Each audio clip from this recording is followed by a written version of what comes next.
நண்பர்களே, நம்ம சேனல்ல இப்ப என்ன பார்க்க போறோம்னா, 9th தமிழ் புக்ல யூனிட் 2ல பத்தி பார்க்க போறோம். ஃபர்ஸ்ட் டேர்ம்ல யூனிட் 2 சரிங்களா? உயிருக்கு வேர் சரிங்களா? இது பார்த்தீங்கன்னா, இதுல வந்து என்னெல்லாம் இருக்குன்னு பார்த்தீங்கன்னா, ஒரு உரைநடை, 2 செய்யுள் சரியா? பெரியார் புராணம், புறநானூறு 2 செய்யுள் இருக்கு. தண்ணீர்ங்கிற ஒரு துணைப்பாடம் இருக்கு. இலக்கணம் கேட்டீங்கன்னா, பகுபத உறுப்புக்கள் இருக்கு சரிங்களா? நம்ம பழைய புக்ல எப்படின்னு பார்த்தீங்கன்னா, பட்டமரம்னு ஒரு டாபிக் இருக்கும். அது வந்து ஒரு செய்யுள் பகுதி மாதிரி பட்டமரம்னு ஒரு டாபிக் இருக்கும். ஆனா இதுல வந்து புது புக்ல புது எடிஷன்ல அதை தூக்கியிருக்காங்க. அதே மாதிரி இலக்கணம் பார்த்தீங்கன்னா துணை வினைகள் இருக்கும். இங்க வந்து பார்த்தீங்கன்னா பகுபத உறுப்புகள் இருக்கு சரிங்களா? வாங்க ஃபர்ஸ்ட் துணை நீரின்றி அமையாது உலகு சரிங்களா? அதாவது உரைநடை பத்தி பார்ப்போம். இந்த நீரின்றி அமையாது உலகு வந்து ரொம்ப முக்கியம் சரிங்களா? இதுல இருந்து கட்டாயம் அடிக்கடி கொஸ்டின் கேட்டே இருப்பாங்க. உண்மையிலும் தண்ணி இல்லாம உலகமே இல்லை சரிங்களா? அதாவது பாத்தீங்கன்னா வான் சிறப்பு என்னும் தலைப்பில் 10 குறள்பாவில் வள்ளுவரை வந்து அதாவது தண்ணியை பத்தி வான் சிறப்புங்கிற ஒரு தலைப்புல 10 குறள்பால திருவள்ளுவர் சொல்றாங்க. அதே மாதிரி மாமலை போற்றுதும் மாமலை போற்றுதும் என்று இயற்கை வாழ்த்தி இளங்கோடிகள் பாடியிருக்காங்க சரிங்களா? அதே மாதிரி பாருங்க, ஒவ்வொரு வருஷமும் ஜூன் மாசம் 5ஆம் தேதி சரிங்களா? ஒவ்வொரு ஆண்டும் ஜூன் மாதம் 5ஆம் தேதி வந்து உலக சுற்றுச்சூழல் நாளாக கடைபிடிக்கிறது. உலக சுற்றுச்சூழல் நாள்னு கேட்டேன்னா ஜூன் மாசம் 5ஆம் தேதி. இது வந்து இயற்கை வழங்கிய தண்ணீர் இன்றியமை குறித்து எல்லாரும் சிந்திக்கணும் அப்படிங்கிறாங்க சரிங்களா?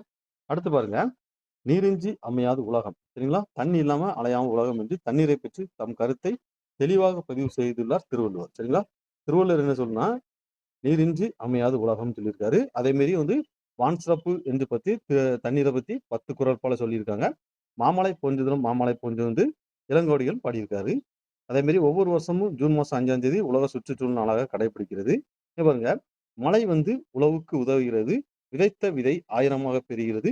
நிலமும் மரமும் உயிர்கள் நோயின்றி வாழ வேண்டும் என்ற நோக்கில் வளர்கின்றன. இந்த கூற்று சொன்னது யாருன்னு கேட்டீங்கன்னா மாங்குடி மருதனார் சரிங்களா? மாங்குடி மருதனார் வந்து மழை வந்து உழவுக்கு உதவுகிறது. விதைத்த விதை ஆயிரமாக பெறுகிறது. நிலமும் மரமும் உயிர்களும் நோயின்றி வாழ வேண்டும் என்னும் நோக்கில் வளர்கின்றன அப்படின்னு சொல்லி மாங்குடி மருதனார் வந்து சொல்லியிருப்பாங்க. அடுத்து பாருங்க, அதாவது பாண்டி மண்டலத்து நிலப்பகுதி அப்படின்னா கம்மாய்மா. பாண்டி மண்டலத்துல வந்து பாண்டியன் நாட்டுல வந்து பாண்டி மண்டலத்துல இருந்து இந்த தென் தமிழகத்துல இந்த சொல்லுவாங்க. இது வந்து பாத்தீங்கன்னா தண்ணி போற இதுக்கு வந்து கம்மாய்ங்களா ஏரி வந்து எப்படின்னா கம்மாய்ப்பாங்க. எங்க கிராமத்து பகுதியில் எங்க ஆட்சி ஊர்லாம் எப்படின்னா இந்த ஏரி போகுதுன்னா தண்ணியை வந்து கம்மாய் தான் சொல்லுவாங்க. கம்மாயில போய் குளிப்போம், கம்மாயில போய் குளிப்போம்ட்டு சொல்லியிருப்பாங்க சரிங்களா? இது எங்க இது பாண்டிய மண்டலம் தான் சரிங்களா? அடுத்து பாருங்க, சுடுமண் வளையமிட்ட கிணறுக்கு வந்து உறை கிணறு, மக்கள் பருகும் உள்ள நீர்நிலை வந்து ஊரணி. அதாவது சுடுமண் வளையமிட்ட கிணறுக்கு வந்து எப்படின்னா உறை கிணறு. அதாவது சுடுமண்ல ஒரு கிணறு இறக்குவாங்க, அது வந்து உறை கிணறுக்காங்க. மக்கள் பருகும் நிலை வந்து ஊரணிக்காங்க. அடுத்து பாருங்க, காவிரி ஆற்று சரிங்களா? அணை கட்டும் இடத்தில் பெரிய காவிரி ஆற்று எப்படி கட்டியிருக்காங்கன்னா, அணை கட்டும் இடத்தில் பெரிய பாறைகளை கொண்டு வந்து போட்டனர். அந்த பாறைகளில் நீர் அரிப்பின் காரணமாக கொஞ்சம் கொஞ்சமாக மண்ணுக்குள் சென்றன. அவற்றின் மேல் வேறொரு பாறையை வைத்து நடுவே தண்ணீர் கரையாத ஒருவித ஒட்டும் களிமண்ணை பூசி இரண்டையும் ஒட்டு கொண்டு விதமாக செய்தனர். இதுவே கல்லணை கட்ட பயன்படுத்திய ஒரு தொழில்நுட்பமா சொல்றாங்க சரிங்களா? அடுத்து பாருங்க, தமிழக வரலாற்றில் பல நூற்றாண்டு முன் கரிகால சோழன் காலத்தில் கட்டப்பட்ட கல்லணை விரிவான பாசன திட்டமாக இருந்துள்ளது. இதுவே வலுவான கட்டுமான தொழில்நுட்பம் இன்றும் பயன்படுவதோடு நமது வரலாற்று பெருமை பறைசாற்று. அடுத்து மண்ணும் மணிநீரும் மண்ணும் மலையும் அணிநில காடும் உடையது அரண் சரிங்களா? இந்த குறள்பால் என்ன சொல்லி பார்த்தீங்கன்னா, நீர், நிலம், மலை, காட்டை குறிப்பிடுது. இதுல வந்து எப்படின்னா நீருக்கு தான் முதல்ல நிறுத்துறார் திருவள்ளுவர். அதாவது மணிநீரும் மண்ணும் மலை அணிநில காடும் உடையது அரண் சரிங்களா? இதான் வந்து ஒரு திருவள்ளுவர் வந்து என்ன சொல்றாருன்னா, நீர், நிலம், மலை, காடு அப்படின்னு சொல்லிட்டு அதுல வந்து தண்ணிக்கு தான் முதல் இடம் கொடுக்குறாங்க திருவள்ளுவர். அதாவது உணவனப்படுது நிலத்தோடு நீரே. அப்படி சொல்றது எதுன்னு கேட்டா புறநானூறு சரிங்களா? இது சங்கப்பாடல் புறநானூறு சொல்லியிருக்கு. அடுத்து பாருங்க, நம் ஆளும் தமிழ்நாடு வந்து வெப்பமண்டல பகுதியை சேர்ந்தது. நம்ம தமிழ்நாடு வந்து ஒரு வெப்பமண்டலம் சேர்ந்தது. எனவே நீர் சார்ந்த விழிப்புணர்ச்சி தமிழக மக்களுக்கு மீதி. தமிழர் மரபுல நீரும் நீராளனும் வாழ்வியோடு பிணைக்கப்பட்டவை என்று விளங்கின பேராசிரியர் யாருன்னா பரமசிவன். பரமசிவன் அப்படின்னு என்ன சொல்றாங்கன்னா, நீரும் நீராளனும் வாழ்வியோடு பிணைக்கப்பட்டவை என்று சொல்றாங்க சரிங்களா? அடுத்து பாருங்க, இவர் யார்? யார் இவரு? இவர் தான் யாருன்னா சர் ஆர்த்தர் காட்டன் சரிங்களா? யாருன்னு கேட்டீங்கன்னா சர் ஆர்த்தர் காட்டன். இவர் எப்படி பார்த்தீங்கன்னா, கல்லணை பலகாலம் மணல் மேலான நீரோட்டம் தடைப்பட்டது. ஒருங்கிணைந்த தஞ்சை மாவட்டம் தொடர்ச்சியா வெள்ளத்தாலும் வறட்சியாலும் வளமை கொஞ்சது. இந்த சூழலில் 1829ல காவிரி நீர்ப்பாசன பகுதிக்கு ஒரு தனி பொறுப்பாளராக ஆங்கிலேய அரசால் சர் ஆர்த்தர் காட்டன் நியமிக்கப்பட்டார் சரிங்களா? எந்த வருஷம் வந்து நியமிக்கப்பட்டாருன்னு கேட்டா 1829. எந்த நதின்னு கேட்டீங்கன்னா, காவிரி பாசன பகுதி. சரிங்களா? தனி பொறுப்பாளர் இவர் தான் வந்து கல்லணை வந்து சிறு சிறு பகுதியில வந்து மணல் போக்கிலே அமைத்தார். இவர் வந்து கல்லணையை ஆராய்ச்சி பண்ணியிருக்காரு. சரிங்களா? இவர் வந்து எப்படின்னா, கல்லணைக்கு அமைக்கப்பட்ட அடித்தளத்தையும் ஆராய்ந்த அவர் வந்து பழந்தமிழ் அணை கட்டும் திறனை பாசன மேலாண்மை உலகுக்கு எடுத்து கூறினார். கல்லணைக்கு பார்த்தீங்கன்னா கிராண்ட் அணைக்கட்டு அப்படின்னு பேர் வச்சிருக்காரு. கல்லணைக்கு வந்து கிராண்ட் அணைக்கட்டுன்னு பேர் வச்சதுன்னா சர் ஆர்த்தர் காட்டன். பாருங்க, மேலும் கல்லணை கட்டுமான உத்தியை கொண்டுதான் 1873ல கோதாவரி ஆற்றின் குறுக்கே தௌலீஸ்வரம், சரிங்களா? தௌலீஸ்வரம் அணையை கட்டினது யாருன்னு கேட்டா சர் ஆர்த்தர் காட்டன். எந்த வருஷம் கேட்டா 1873. என்ன நதி ஆற்றின்னு கேட்டா கோதாவரி ஆற்று. அதாவது கல்லணைக்கு வந்து கிராண்ட் அணைக்கட்டுன்னு சொன்னது சர் ஆர்த்தர் காட்டன் தான். அதே மாதிரி இங்க பாருங்க, 1829ல காவிரி நீர் பாசன பகுதிக்கு தனி பொறுப்பாளரும் நியமிக்கப்பட்டார் சர் ஆர்த்தர் காட்டன். அதே மாதிரி குளித்தல் என்ற சொல்லுக்கும் உடம்பினை தூய்மை செய்தல் அல்லது அழுக்கு நீக்குதல் என்பது பொருள் அல்ல. அதாவது குளிக்கிறோம் அப்படின்னா உடம்பு தூய்மை செய்த அழுக்கு பொருள். அதாவது சூரிய வெப்பத்தாலும் உடல் வெப்பத்தாலும் வெப்பமடைந்த உடலை குளிர வைத்தல் என்பதன் பொருள் அப்படின்னு குளித்தல் அப்படின்னு சொல்றாங்க. சரிங்களா? அதாவது ஆய்ச்சி என்பது என்பது குளித்தல், அதாவது குளித்தல் என்பதுதான் லாஸ்ட்ல குளித்தல் என்பது ஆட்சி அப்படின்னு சொல்லி விளக்குறாங்க. குள்ள குளிர குடைந்து நீராடு அப்படின்னு சொல்றது யாருன்னா ஆண்டாள். சரிங்களா? நம்ம தெய்வ சிலையெல்லாம் குளிர வைப்பது எப்படின்னா திருமஞ்சனம் ஆடல். தெய்வ சிலை குளிர்ப்பது திருமஞ்சனம் ஆடலுங்காக குள்ள குளிர குடைந்து நீராடன்னு இங்க சொன்னது யாருன்னா ஆண்டாள். சரிங்களா? அதாவது குளித்தல் அப்படின்னா நம்ம என்னதுன்னா நம்ம குளிக்கிறது அழுக்கு நீக்கிறது மட்டும் கிடையாது. அதே மாதிரி நம்ம குளிக்கிறது நம்ம ஹீட்ல வந்து உடல் வெப்பத்தால வந்து உடம்பு ஹீட் ஆகும். நம்ம வந்து குளிக்கச்சொல்ல உடம்பு குளிரும். அதெல்லாம் வந்து குளிர்தல் தான் இப்போ வந்து குளித்தல் அப்படின்னு ஆயிட்டுன்ட்டு சொல்றாங்க. அதே மாதிரி பாருங்க, சனி நீராடி என்பது என்னது ஔவையார் வாக்கு. சரிங்களா? சனி நீராடி என்பது என்ன பார்த்தீங்கன்னா ஔவை வாக்கு தான். சரிங்களா? ஒரு 40 வருஷம் முன்னாடி இந்த எண்ணெய் தேய்ச்சி எல்லாம் குளிப்பாங்க. சரிங்களா? இதை வந்து எப்படின்னா ஒரு 40 வருஷம் முன்னாடி பார்த்தீங்கன்னா வாரந்தோறும் எண்ணெய் நல்லெண்ணெய் தேய்ச்சி குளிக்கிறது தமிழர் மரபாக தானே. சனி நீராடு என்பது ஔவையார் வாக்கு. அதே மாதிரி திருமணமான பின்பு கடலாடுது என்னும் வழக்கம் தமிழகத்தில் நிலை வருது. ஒரு சிற்றிலக்கியமாகிய பிள்ளை தமிழ்ல நீராடல் பருவம்னு ஒரு பருவம் உண்டு. அதுல பாத்தீங்கன்னா நீராடல் பருவம்னு ஒரு பருவலும் இருக்கு.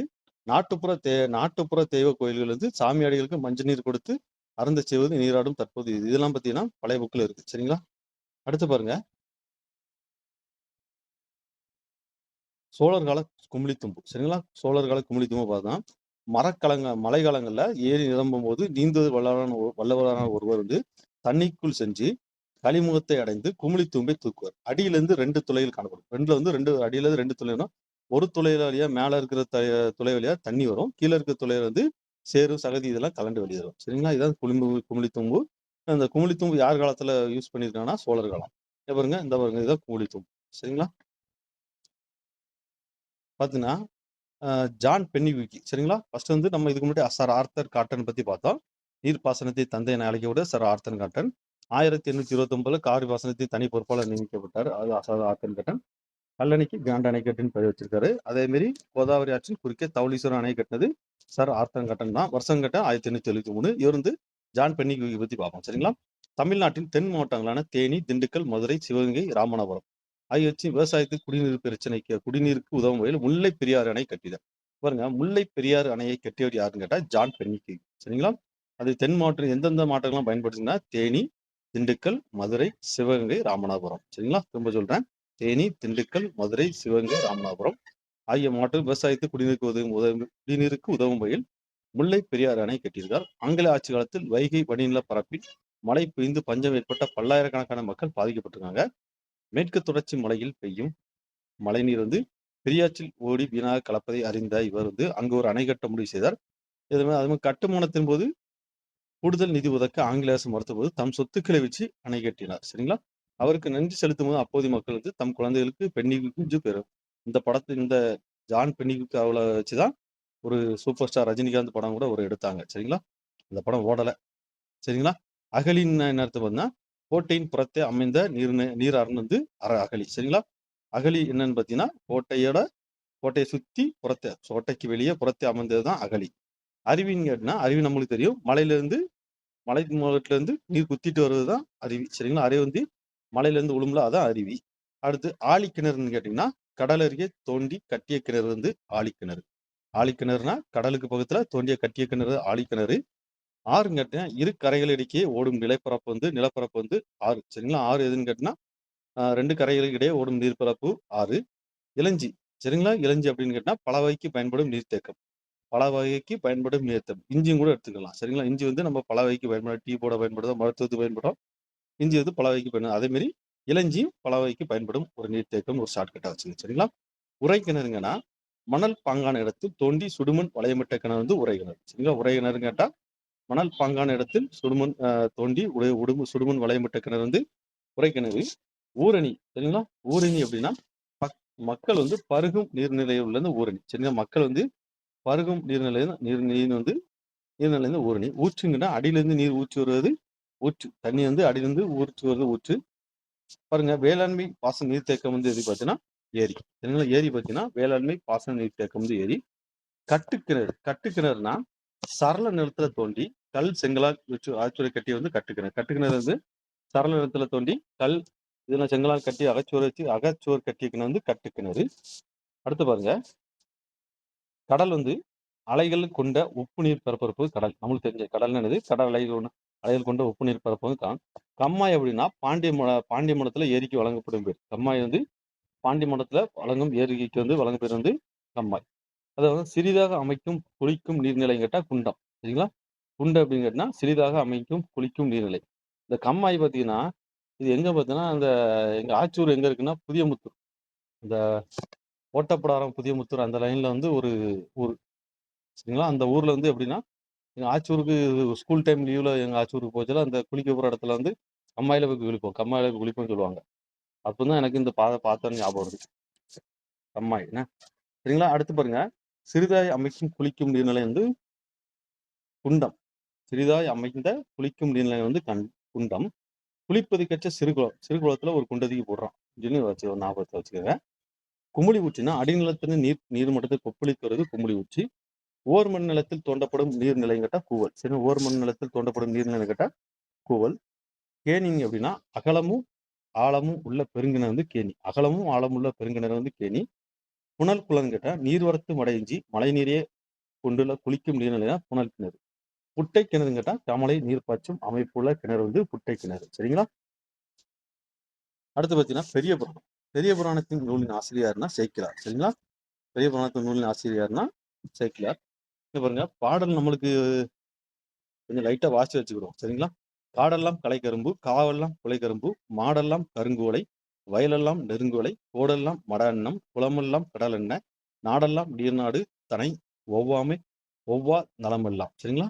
இதுல பாத்தீங்கன்னா கலைன்னா கரும்பு. சரிங்களா?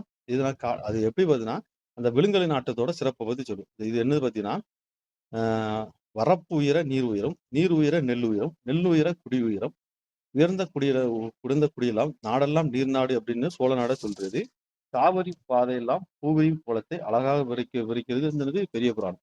இது வந்து வளங்களின் நாட்டில் திருநாட்டின் சிறப்பை இயற்கையில் கதை படர செய்துள்ளது. இந்த பெரிய புராணம் என்ன சொல்லுதுன்னா வளங்கள் நாட்டோட சிறப்பை வந்து எடுத்துது. அதே மாதிரி இங்க இருக்குன்னா இது வந்து சோழர்களோட இது பாத்தீங்கன்னா காடெல்லாம் கலைகரும்பு, கலையெல்லாம் காடெல்லாம் கலைகரும்பு, காவெல்லாம் குலைகரும்பு, மாடெல்லாம் கருங்குலை, வயலெல்லாம் நெருங்குவலை, கோடெல்லாம் மடென்ன, குளமெல்லாம் கடலெண்ண, நாடெல்லாம் நீர் ஆடு தனை ஒவ்வா நலமெல்லாம். இது பார்த்தீங்கன்னா கலை அப்படின்னா கரும்பு. சரிங்களா? கலை அப்படின்னா கரும்பு, கா அப்படின்னா சோலை, குலை அப்படின்னா நீர்க்கிளை. சரிங்களா? குலை அப்படின்னா நீர்க்கிளை, அருமுன்னா மலர் மொட்டு, மாடுன்னா பக்கம், நெருங்குவலைனா நெருக்கமாய் கிடைக்கும் சங்குகள். நெருங்குவலைனா சங்குதான். கோடு அப்படின்னா அது குளக்கரை. சரிங்களா? இது பார்த்தீங்கன்னா 2வது பாட்ட பாருங்க. அது பொருளை பார்த்துட்டு நம்மளுக்கு இன்னும் கொஞ்சம் ஈஸியா இருக்கும். அன்னங்கள் விளையாடும் அகலமான துறையில கொண்ட நீர்நிலைகள் எருமையில் வீழ்ந்து போகும். அதாவது அன்னங்கள்னது பறவை. அந்த பறவை வந்து அகலமான ஒரு துறை நீர்நிலையை எருமை வந்து உள்ள தண்ணிக்குள்ள விழுந்து மூழ்கும். அதனால் அந்நீர்நிலையில் உள்ள வாழை மீன்கள் துள்ளி எழுந்து அருகில் உள்ள பாக்கு மரங்கள் மீது பாயும். அந்த தண்ணிக்குள்ள இருக்கிற வாழை மீன் எலும்பி வந்து அருகில் பாக்கு மரத்தில் மீது பாயும். இக்காட்சி நிலையான வானத்தில் தோன்றும் முறையும் போட்டு ஒரு வானவில்லை கொண்டு இருக்கு அப்படிங்கிறாங்க. சரிங்களா? பாடலை பார்ப்போம். அன்னம் மாடும் அகன்துறை பொய்கையில் துன்னம் மேதி படிய துதைத்து எழும் கன்னி வாழை கம்புகள் மேல் பாய்வன மண்ணு வான்மீசை வானவில் போலுமாம். இதுல வந்து அன்னங்கள் வந்து ஒரு குளத்துல இருந்து இதுன்னா அதுல வந்து எருமை மாடு வந்து அதுல உழுது உள்ள குளத்துல வச்சுல அது வாழை மீன் வந்து நேர துள்ளி எழுந்து ஒரு கமுக மரம்னா பாக்கு மரம் அதுல போய் உழுது. அப்படி இது வந்து வானவில் போல நிலையான தோன்றி ஒரு வானவில போல வருது அப்படின்னு சொல்லி இந்த பாடலோட மீனிங் இருக்கு. இதுல பார்த்தீங்கன்னா, ஆடும் அப்படின்னா நீராடும். சரிங்களா? சொல் பொருள் பாருங்க. ஆடும்னா நீராடும். மேதி அப்படின்னா எருமை. மேதின்னா எருமை. துதைத்து எழும்னா கலக்கி எழும். துதைத்துன்னா என்னது? கலக்கி எழும். கன்னி வாழை அப்படின்னா இளமையான வாழை மீன்கள். சில கன்னி வாழை அப்படின்னா இளமையான வாழை மீன்கள். இது பார்த்தீங்கன்னா, இந்த சொல்லும் பொருளும் 1க்கு ஒரு 5 தடவ தொடர்ந்து நம்ம சொல்ல ஆட்டோமேட்டிக்கா மெமரி ஆயிரும். சரிங்களா? 3வது பாடல் பார்ப்போம். பார்க்கறதுக்கு முன்னாடி மீனிங் விதம். அரிக்கப்பட்ட நெல் கட்டுகளை அடுக்கி போராக பெரிய போராக குவிப்பர். மீதியாக பிடிக்கப்பட்ட பலவகை மீன்களை குஞ்சை போல் குவிப்பர். வளைந்த சங்கல் ஈன்ற முத்துக்களை குஞ்சை போல் உயர்த்து கட்டுவர். தேன்வடியும் விரிந்த மலர் தொகுதியை போல் மலை போல் குவித்திருப்பார். சரிங்களா? இது வந்து என்ன சொல்றாங்கன்னா, அரிச்சு நம்ம நெல் அரிக்கட்டும் அரிப்பண்ணுவாங்கல்ல, அது நெல்லை வந்து என்ன வைக்கல வந்து பெரிய போர் போல குவிப்பாங்களாம். மீன்களை வந்து குஞ்சை போல குவிப்பாங்களாம். வளைந்த சங்குகள் முத்துக்களை வந்து குஞ்சை போல குவிப்பாங்க. முத்து மீன் இதெல்லாம் குஞ்சை போல குவித்துக்கிட்ட தேன்வடியும் விரிந்த மலர் தொகுதியிலே மலை போல் குவித்திருப்பார். சரிங்களா? மலர் தொகுதியிலே இப்படி வந்து அந்த நாட்டுல வந்து இப்படி இருக்கான், வளங்களின் நாட்டில். சரிங்களா? அப்படின்னு பெரிய புராணம் சொல்லுது. பாடலை பார்ப்போம். அரித்தரு நெற் அரித்தரு நெற் செந்நெற் சுட்டில் அடுக்கிய அடுக்கில் சேர்ப்பர். பரிவுறத் தடித்த பன்மீன் படர்நெடு குன்று செய்வர். கரிவலை சொரிந்த முத்தின் சுடர்பெரும் பொறுப்பு யாப்பர். விரிமலர் கச்சை வெறி பொலிந்திலி வேட்பு வைப்பர். சரிங்களா? அதான் அந்த பாடலோட மீனிங் வந்து சொல்றாங்க. சரிங்களா? அதாவது நம்ம அரிச்சு நெல்லை வந்து வைக்கல் போல மெரிய போர் மேல வைப்பாங்க, அடிக்கு மேல வைப்பாங்க. மீனையும் அதே மாரி வைப்பாங்க. முத்தையும் அதே மாரி வைப்பாங்க அப்படின்னு சொல்றாங்க. சரிங்களா? சூடுன்னா நெல் அரிக்கட்டு. சூடுன்னு அப்படின்னா நெல் அரிக்கட்டு. சுரிவலைனா சங்கு. சரிங்களா? சுரிவலை அப்படின்னா சங்கு. இன்னொரு தடவை நம்ம வந்து சங்குன்னு ஒரு மீனிங் பார்த்தோம். சரிங்களா? அது என்னன்னு பார்த்தீங்கன்னா, இங்க பாருங்க, நெருங்கு வலை. நெருங்கு வலைன்னா நெருக்கமாய் கிடைக்கும் சங்கு. சரிங்களா? அதே மாரி சுரிவலைன்னா சங்கு தான். சரிங்களா? வெறி அப்படின்னா தேனு. அடுத்து பாருங்க, 4வது பாடல் பாருங்க. 4வது பாடல்ல மீனிங்க கொஞ்சம் பார்த்துருவோம். சரிங்களா?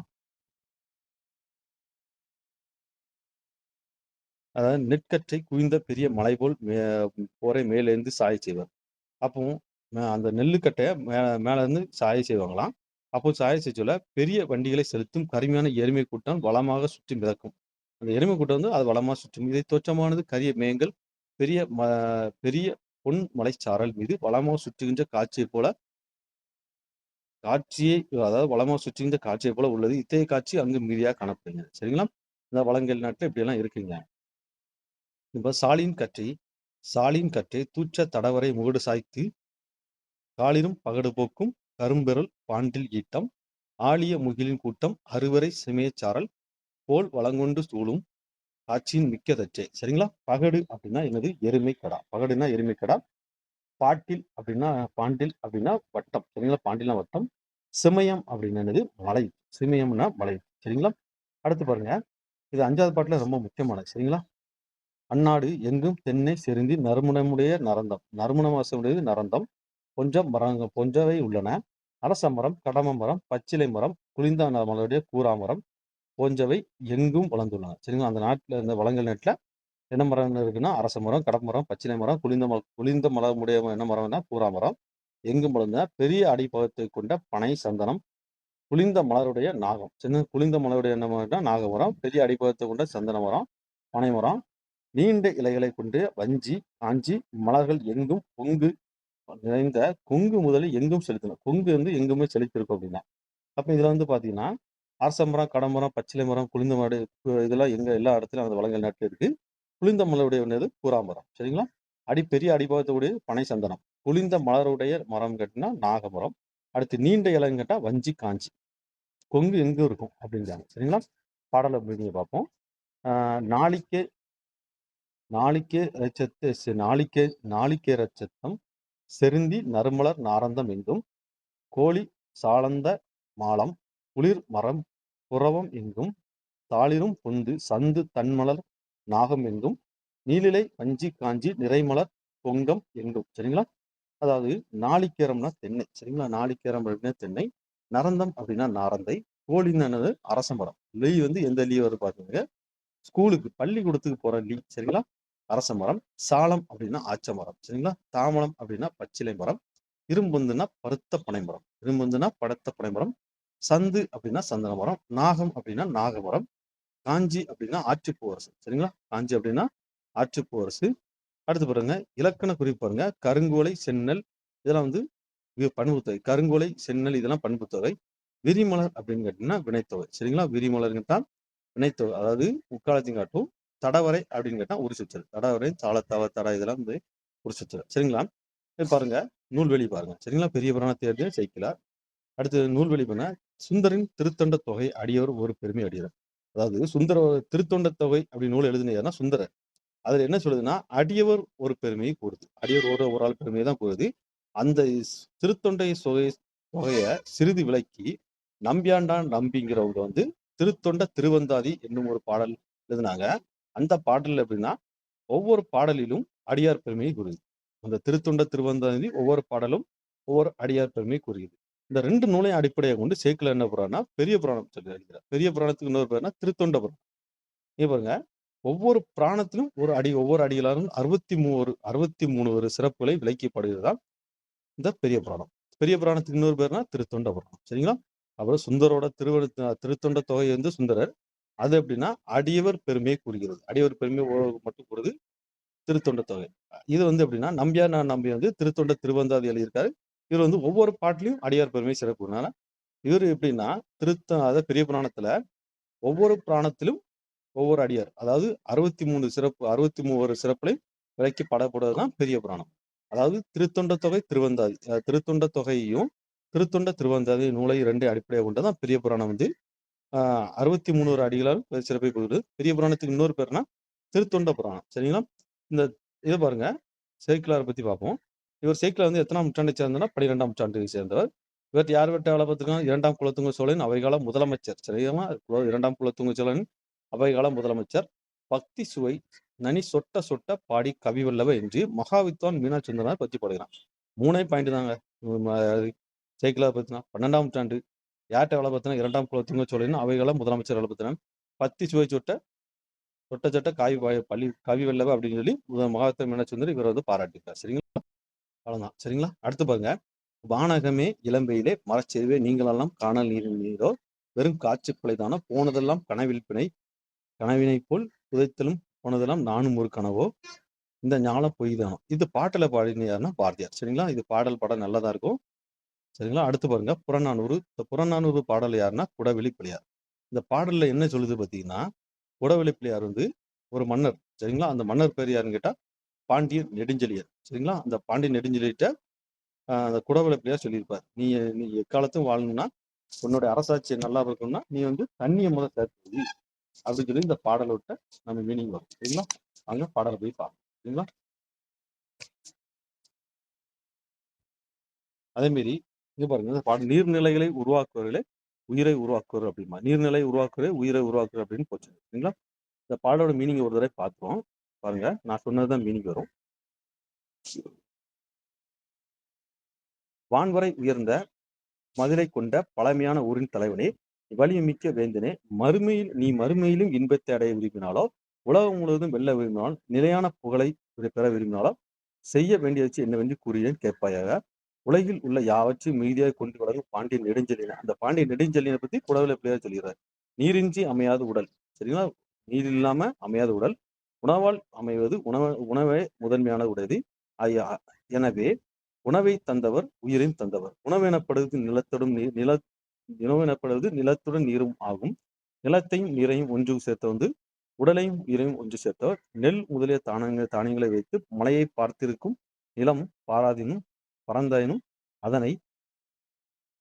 அதனை ஆளும் அரசனுக்கு அது சிறிதும் உதவாது. அதனால் நான் கூறிய மொழிகளை இகழாது உறைவாக கடைபிடிப்பாக.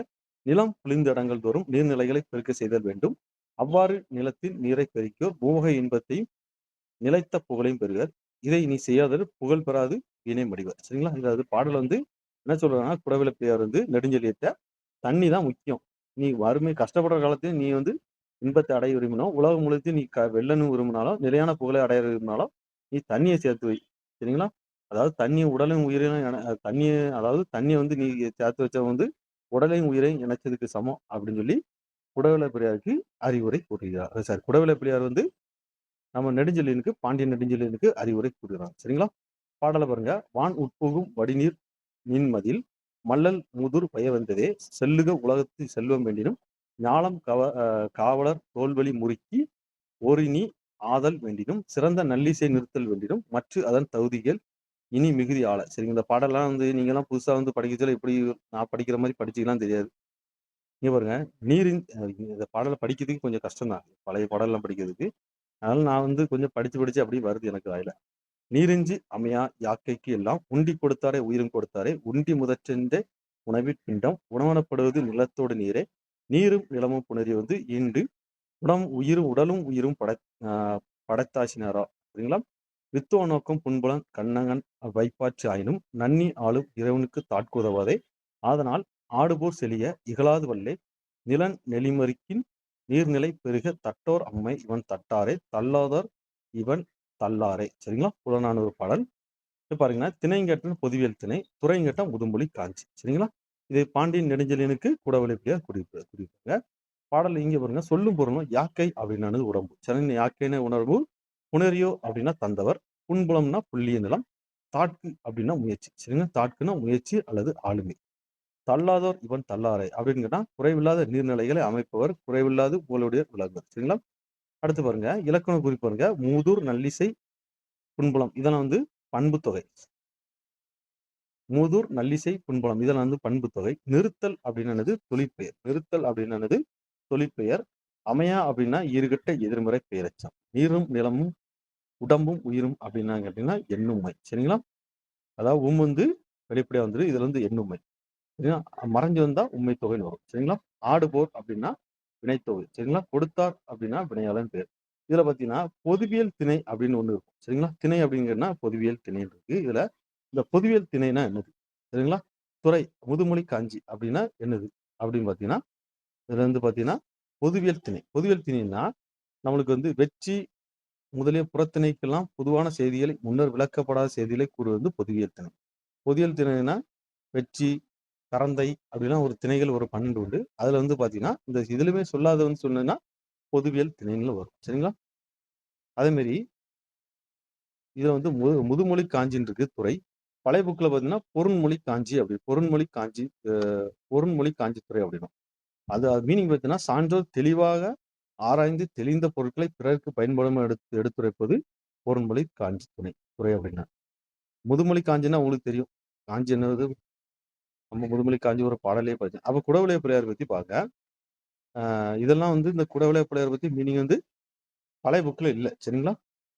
பழன் செந்தமிழ் நாட்டில் பன்னிரு பகுதியில் குடநாடும் ஒன்று ஒரு குடப்புலம் எனவும் வழங்கப்படும். குடநாட்டில் பிறந்தோர் குடவில பிள்ளையார் என்னை குடவில புலையார் என இப்புலவர் அழைக்கப்படுகிறார். இந்த நாட்டுல வந்து பிறந்திருக்காரு. குடப்புலம்ங்கிற ஊர்ல பிறந்திருக்கு. அதனால குடவில பிள்ளையினார் என்ன அழைக்கப்படுறாங்க.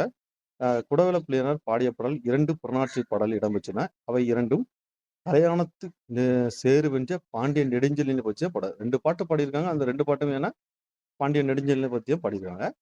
அவன் பேராண்மனை பாராட்டுவது புலவர் போர்க்களம் பாடும் திறனையும் புலப்படுத்துகிறது. மேலும் அரசருக்கு அரிய அறிவுரை சொல்வதற்கு உழவின் சிறப்பையும் நீர்நிலைகளும் தேவைகளையும் உணர்த்து அமைந்துள்ளது. சரிங்களா? பாருங்கன்னா பொதுவியல் துணை பொதுவியல் திணை தான் இருக்கும். சரிங்களா? அதாவது பொதுவியல் திணைனா வெற்றி புறத்திணைகள் பொதுவான செய்திகளை கூறுவதில் திணைகள் வந்து பொதுவியல் திணைட்டாங்க. அங்க பாருங்க ஒரு முதுமொழி காஞ்சி. சரி, முதுமொழி காஞ்சி துறை அப்படின்னா அறம் பொருள் இன்பம் என்னும் முப்பொருளினது உறுதியை தன்மை கூறுதல் வந்து முதுமொழி காஞ்சி. பழைய புக்ல வந்து பொருண்மொழி காஞ்சி துறைன்னு கொடுத்துருக்காங்க. இது வந்து முதுமொழி காஞ்சித்துறை. அதாவது அறம் பொருள் இன்பம் முப்பொருளின் உறுதியை தன்மை கூறுது முதுமொழி காஞ்சி. பாருங்க நூல்வெளி பாருங்க 8 தொகை நூல் வந்து முதுப்புறநானூறு. பண்டைய வேந்தர்களின் வீரம் வெற்றி கொடை குறித்து மன்னர்கள் புலவர்கள் சான்றோர்கள் உள்ளிட்டோர் பெருமை பெற்று அவற்றை மக்களின் புற வாழ்க்கையை பற்றி கூறுவது இந்நூல் வந்து பண்டைய தமிழர்கள் அரிய வரலாற்றை செய்தி அடங்கிய பண்பாட்டு கருவூலமாக இது திகழ்கிறது. சரிங்களா? சிறுபஞ்ச மூலம் பாருங்க. சிறுபஞ்ச மூலம் நம்மளுக்கு சிலபஸ் உண்டு. சரிங்களா? Group 4 syllabus, group 2 syllabus, group 4ல வந்து சிலபஸ்லயும், குரூப் 2ல வந்து பிரிலிமினரி சிலபஸ்லயும் இந்த சிறுபஞ்ச மூலம் தனி பாடலே உண்டு. பாருங்க, குளம் தொட்டு கோடு பதித்து வழி சிந்து உளம் தொட்டு உழுவையல் ஆக்கி வளம் தொட்டு பாகுபடும் கிணற்றோடு என்று இவ்வகை பாட்படுந்தான் ஏகும் சொர்க்கத்து நிதி. சரிங்களா? இந்த பாடல் வந்து சிறுபஞ்சமூலம். பாடம்னா திரும்ப சொல்றேன், படிக்கிறேன். குளம் தொட்டு கோடு பதித்து வழி சிந்தும் உளந்தொட்டு உழுவையல் ஆக்கி வளந்தொட்டு பாகுபடும் கிணற்றோடு என்று இவ்வையம் பாடும் படுதான் ஏகும் சொர்க்கத்தினிது. சரிங்களா? அதே மாதிரி இந்த பாடல் வந்து சிறுபஞ்சமூலம். அடுத்து பாருங்க, ஒரு புறநானூறு ஒரு சில வரிகள் பிடிச்சுங்க. "உண்டி கொடுத்தாரை உயிரும் கொடுத்தாரை" அப்படின்னா புறநானூறு. "உண்பது நாழி கொடுப்பது நாழி" அப்படின்னு கேட்டா இதுவும் புறநானூறு. "யாதும் ஊரே யாவரும் கேளீர்" அப்படின்னா புறநானூறு. இந்த பாடல் வந்து பாடினது கணியன் பூங்கஞ்சான புலிப்பால். சரிங்களா? "சான்றிதழ் ஆக்குதல் தந்தைக்கு கடனே, நன்னலை நக்குதல் நல்லரை நல்கல் வேந்தர்க்கு கடனே, உற்றொளி உதவியும் ஒரு பொருள் கொடுத்தும் பிச்சைநிலை முனியாது கற்றல் நெஞ்சே." இதுவும் புறநானூறு தான். சரிங்களா? தண்ணீர் யாருன்னு கேட்டீங்கன்னா கந்தர்வன். சரிங்களா? தண்ணீர் யாருன்னா கந்தர்வன். இது வந்து ஒரு கதை மாதிரி. சரிங்களா? இந்த கதையில ஒண்ணுமே இல்ல. நீங்க பார்க்கணும்னா தனிப்பட்ட முறையில பார்த்துக்கங்க. இந்த கந்தர்வன் இயற்பெயர் என்ன பார்த்தீங்கன்னா, இந்த கந்தர்வனை பத்தி மட்டும் கந்தனோட இயற்பெயர் வந்து நாகலிங்கம். இவர் வந்து என்னது ராமநாதபுரம் மாவட்டத்தைச் சேர்ந்த கந்தனுடைய இயற்பெயர் வந்து நாகலிங்கம். ராமநாதபுரம் மாவட்டத்தைச் சேர்ந்தவங்க. தமிழ்நாடு அரசின் கருவூல கணக்குத்துறையில பணியிருக்காங்க. வேலை பார்த்திருக்காங்க. தமிழ்நாடு அரசின் கருவூல கணக்குத்துறை. சரிங்களா? கருவூல கணக்குத்துறையில வேலை பார்த்திருக்காங்க. கவிதைகளும் எழுதியிருக்கார். இவர் வந்து எழுதின என்ன ஒவ்வொரு சிறுகதை தொகுப்புனா, சாசனம், ஒவ்வொரு கல்லாய் கொம்பன் முதலிய ஒரு குறிப்பிடத்தக்க சிறுகதை தொகுப்பு. ஒரு 3 கதை எழுதியிருக்காங்க. என்ன 3 சிறுகதைகள் என்ன பார்த்தீங்கன்னா, சாசனம், ஒவ்வொரு கல்லாய் கொம்பன். கந்தனோட இயற்பெயர் வந்து நாகலிங்கம். எந்த ஊரை சேர்ந்தவங்க கேட்டா ராமநாதபுரத்தை சேர்ந்தவங்க. இவர் வந்து தமிழ்நாடு அரசின் கருவூல கணக்குத்துறை வேலை பார்த்திருக்காங்க. ஒரு 3 நூல் எழுதியிருக்காங்க. என்ன நூல்? சிறுகதை தொகுப்பு எழுதியிருக்காங்க. என்னன்னு பார்த்தீங்கன்னா, சாசனம், ஒவ்வொரு கல்லாய் கொம்பன். சரிங்களா? அவ்வளோதாங்க. இன்னும் பார்த்தீங்கன்னா, பகுபத உறுப்பு இலக்கணம். இலக்கணம் ஒரு நான் தனி வீடியோவா போடுறேன். அதுக்கு முன்னாடி பார்த்தீங்கன்னா, இதுல வந்து பட்டமரம் அப்படின்னு இருக்கும். சரிங்களா? பழைய புக்ல வந்து பட்டமரம்னு இருக்கும். அந்த பட்டமரம் மட்டும் லைட்டா உங்களுக்கு சொல்லிடுறேன். அது என்ன சிலபஸ்ல உண்டு. கூட குரூப் 4 சிலபஸ்ல உண்டு. ஆனா இந்த புது எடிஷன்ல அந்த இது எடுத்திருக்காங்க. அந்த பட்டமரம் மட்டும் சொல்றேன். கொஞ்சம் கேட்கறவங்க கேட்டுக்கோங்க. அதாவது அந்த பாடல் எப்படின்னா, பட்டமரம் பாடல் யாருன்னா தமிழ் ஒலி. சரிங்களா? கவிஞர் கவிஞர் வந்து தமிழ் ஒலி. மொட்டை கிளையோடு நின்று தினம் பெருமூச்சு விடும் மரமே, வெட்டப்படும் ஒரு நாள் வருமென்று வீசினம் அடைந்தாயோ, குந்த நிழல் தர கந்த மலர் தர குறை விரிந்த இலை வெந்து கரிட இந்த நிறம் வர வெம்பி குமைந்தாயினோ, பட்டை எனும் பெயர் உற்று கொடுத்தையர் பட்டு கருங்கிலை பட்டையெனும் உடை இன்று கிழிந்தனும் முற்றும் இழந்தனை. சரிங்களா? காலம் எனும் புயல் சீறி எதிர்க்க கலங்கும் ஒரு மனிதன் உளமை சக்கரம் நீட்டியது போல் இடர் எந்தி உலர்கின்றன. பாடும் பறவைகள் கூடி உனக்கு பாடல் புனைந்திடும் மூடும் பனித்திரையோடு பூவிக்கொரு போகங் கொடுத்திடவும் ஆடும் கிளைமிசை ஏறி சிறுவர் குதிரை விடுத்தும் ஏறு தருக்கை கதை யாக முடிந்தன நெருங்கு. ஒரு பட்டை மரத்தை பற்றி ஒரு பட்டுப்பூனை மரத்தை பத்தி கவிஞர் தமிழ் ஒலி வந்து இப்படி கூறுவாங்க. சரிங்களா? கவிஞர் தமிழ் ஒலி வந்து இதுல சிலபஸ்ல உண்டு. சரிங்களா? அவரை பத்தி சொல்றேன். கவிஞர் தமிழ் ஒலி 1924 டு 1965 வரைக்கும் வாழ்ந்திருக்காங்க. 24ல பிறந்தாங்க, 65ல இறந்துட்டாங்க. 1924, 1965. இவர் எங்க பிறந்திருக்குன்னா புதுவையில பிறந்திருக்காரு. இவர் பார்த்தீங்கன்னா, பாரதியாரோட வழித்தோன்றலாவும், பாரதிதாசன் மாணவனாவும் விளங்கியவர் யாருன்னா, யாரு? தமிழொலி. தமிழொலி வந்து பார்த்தீங்கன்னா, கவிஞர் தமிழொலி பாரதியோட வழித்தோன்றல். சரிங்களா? பிளஸ் வந்து பாரதிதாசனோட மாணவன் விளங்கியிருக்காரு. இவர் என்னென்ன நூலெல்லாம் அளிச்சிருக்காருன்னா, "சிலை பச்சை சிலை", "வீராயி", "கவிஞன் காதல்", "மெய்தினம் வருக", "கண்ணப்பன் கிளிகள்", "குருவிப்பட்டி", "தமிழர் சமுதாயம்", "மாதவி காவியம்" இவருடைய படைப்புகள். சரிங்களா? நம்ம இதுல வந்து பட்டமரம் எதுல இருந்துன்னா, தமிழ் ஒலி கவிதை திங்க தொகுப்புல வரும். சரிங்களா? இவர் என்னென்ன நூல்கள்லாம் இவரோட படைப்புன்னு பார்த்தீங்கன்னா, திரும்ப சொல்றேன், "நிலைபெற்ற சிலை", அதுக்கு முன்னாடி அவர பத்தி கொஞ்சம் ஒரு 4 வரி தான். சரிங்களா? தமிழ் ஒலி எங்க பிறந்தனா புதுவையில பிறந்திருக்காரு. எந்த வருஷம்? 1924 டு 1965. இவர் வந்து பாரதிதாசன் வழித்தோன்றலாம், பாரதியாரின் வழித்தோன்றலாவும், பாரதிதாசனோட மாணவராகவும் விளங்கியவர். இவர் வந்து என்னென்ன நூல் வச்சுன்னா, "நிலைபெற்ற சிலை", "வீராயி", "கவிஞனின் காதல்", "மெய்தினம் வருக", "கண்ணப்பன் கிளிகள்", "குருவிப்பட்டி", "தமிழர் சமுதாயம்", "மாதவி காவியம்" கொஞ்சம் நூல்கள் எழுதியிருக்காரு. சரிங்களா? நண்பர்களே, நம்ம சேனல்ல பார்த்தீங்கன்னா, இது ஃபர்ஸ்ட் யூனிட் போட்டேன். 2வது யூனிட்டும் இப்ப நடத்தியிருக்கேன். உங்களுக்கு இலக்கண பகுதி மட்டும் தனியான இலக்கணம் புக் பேக்லாம் தனியா ஒரு வீடியோ போடுவேன். நம்ம சேனல்ல பார்த்துக்கங்க. பிடிச்சா சின்ன லைக் பண்ணுங்க. நண்பர்களுக்கு ஷேர் பண்ணுங்க. சேனல சப்ஸ்கிரைப் பிடிச்சா சப்ஸ்கிரைப் பண்ணுங்க. நன்றி. உங்களுக்கு எதுவும் கருத்து இருந்தாலும் நீங்க கமெண்ட்ல தெரிவிக்கலாம். நன்றி.